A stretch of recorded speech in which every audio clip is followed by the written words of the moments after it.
অবস্থাতে আমরা ওকে জিজ্ঞাসা করছিলাম যে তুই তো মায়ের কাছে থাকতিস, তোর মায়ের কিছু অভাব বা কোনো কিছু বুঝতে পারলি? তখনও গম্ভীর হয়েই আছে। কিছুক্ষণ বাদ বস থেকে ও কেঁদে উঠে বলল, মা সব জানে, মাই করাইছে, माँ ही हमारे बाबा के मेरे दिए। कहाँ रखा था बोला? यही साइड में रखा, यही साइड में रखा था, तुरंत निकल गए थे सर, यही साइड में। খুনিকে নিয়ে খুনের পুনর্নির্মাণ করল পুলিশ। খুনের সময়ের পুরো ঘটনা পুলিশের কাছে তুলে ধরল খুনি। উল্লেখ্য, গত 6 জুলাই গোঘাটের রাজগ্রাম এলাকায় ওই গ্রামের বাসিন্দা বরুণ দাস নামের এক ব্যক্তির পচা গলা দেহ উদ্ধার হয়।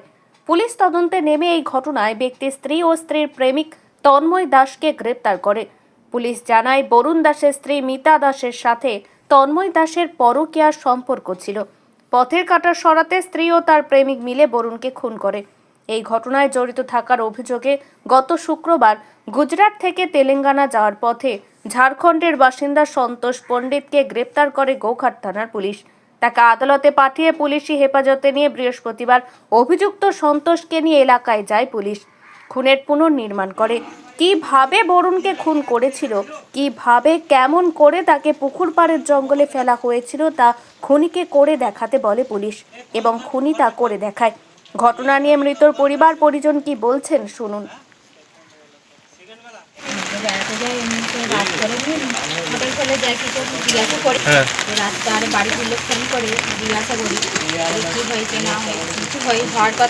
যেদিন আসে তোমাদের বাড়িতে রাত্রে টাইমে আমি ফোন করি সবসময়, দিনের বেলায় কি রাত্রেবেলায় কি, রাত্রে একটু রাস্তা দেরি হলে আমি ফোন করে সব ডাকি আর কি খাওয়ার জন্য, সেসব জিজ্ঞাসা করি।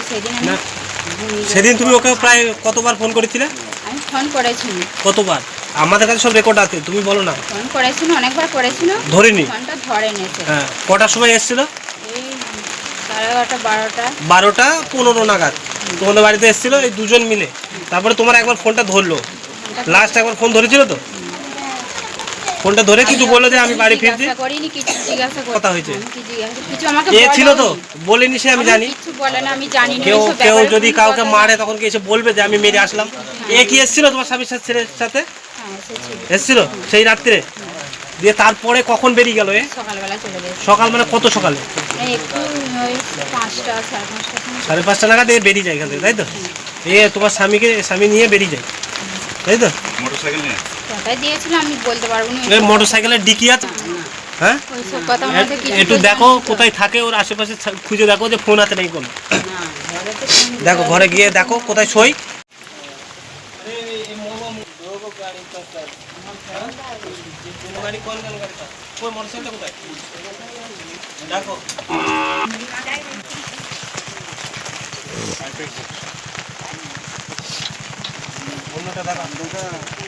বড়টা দেখুন, বড়টা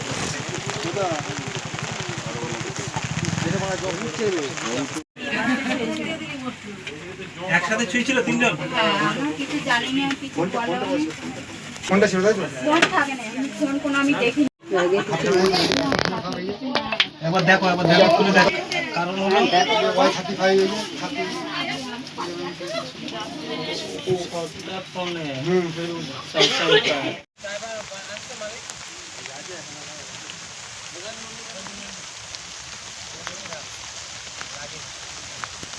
দিয়ে আমরা চুপচাপ আছে, যেই বললো একেবারে কান্নায় একেবারে ওকে রাখা যাচ্ছে, এত কাঁদছে।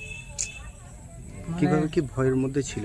হ্যাঁ, খুবই ভয়ের মধ্যে। মানে ওকে ওই যে 2-3 দিন মানে পরে একদম তো ওকে সে হাতছাড়া করেনি, সেই অবস্থায় হয়তো একই তো বাচ্চা মেয়ে।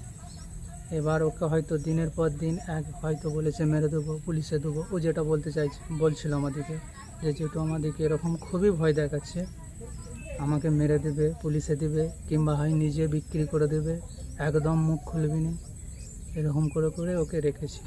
দিয়ে মুখটা কবে খুললো? এবার ওর মাকে যখন বডি পাওয়ার পর আমরা সন্দেহ করে ওকে পুলিশের হাতে তুলে দিই, তারপরই তো নিয়ে চলে গেল, মানে মেয়েটা ফ্রি হয়ে গেছে। এবার সেই অবস্থাতে আমরা ওকে জিজ্ঞাসা করছিলাম যে তুই তো মায়ের কাছে থাকতিস, তোর মায়ের কিছু অভাব বা কোনো কিছু বুঝতে পারলি? তখনও গম্ভীর হয়েই আছে।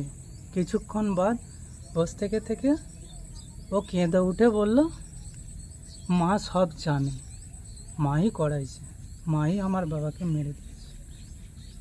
সেই সূত্রে আমরা জানতে পারলাম ওই ভাইজির মুখ থেকে। কি SMS ফোনে? ফোনে SMS-টা ও দেখে ফেলেছিল। কি SMS-টা কি করেছিল? SMS-টা করেছিল যে আমাদের এখানে মানে ওদের যে কাজটা ছিল, মানে ওকে খুন করাটা, সে কাজটা সফল হয়েছে, আমাদের কাজ কমপ্লিট, এরকম টাইপের একটা মেসেজটা তো আমরা দেখতে পাই নাই, মেয়েটাই যেটুকু বললো সেই হিসাবে জানতে পারলাম। আপনার নাম দাদা? আমার নাম তরুণ দাস। বরুণের কে হন? বরুণের আমি জেঠুর ছেলে। এখন আরামবাগেই রয়েছে প্রাণ IVF ফার্টিলিটি সেন্টার। নিঃসন্তান দম্পতিদের মুখে হাসি ফোটানোর বিশ্বস্ত প্রতিষ্ঠান প্রাণ IVF ফার্টিলিটি সেন্টার দক্ষিণবঙ্গের মধ্যে সর্ববৃহৎ এবং সর্বপ্রথম ART গভর্নমেন্ট রেজিস্টার প্রাপ্ত IVF সেন্টার এখন আরামবাগেই। অল্প খরচে IVF পরিষেবা, বন্ধ্যাত্ব চিকিৎসার এক অভিনব অধ্যায়। প্রাণ IVF ফার্টিলিটি সেন্টার একেবারে অল্প খরচে পুরুষ ও মহিলার বন্ধ্যাত্ব পরীক্ষা, বন্ধ্যাত্ব চিকিৎসা সবকিছুই হয় আমাদের প্রতিষ্ঠানে। সুচিকিৎসার মাধ্যমে মা ও বাবা ডাক শুনতে পারবেন নিঃসন্তান দম্পতিরা। তাহলে আর দেরি কেন? আজই যোগাযোগ করুন প্রাণ IVF ফার্টিলিটি সেন্টারে। ঠিকানা বসন্তপুর, আমতলা, 2 নম্বর রেলগেট, আরামবাগ, হুগলি। যোগাযোগ নম্বর 7865858781 অথবা যোগাযোগ করুন 7908098172 এই নম্বরে।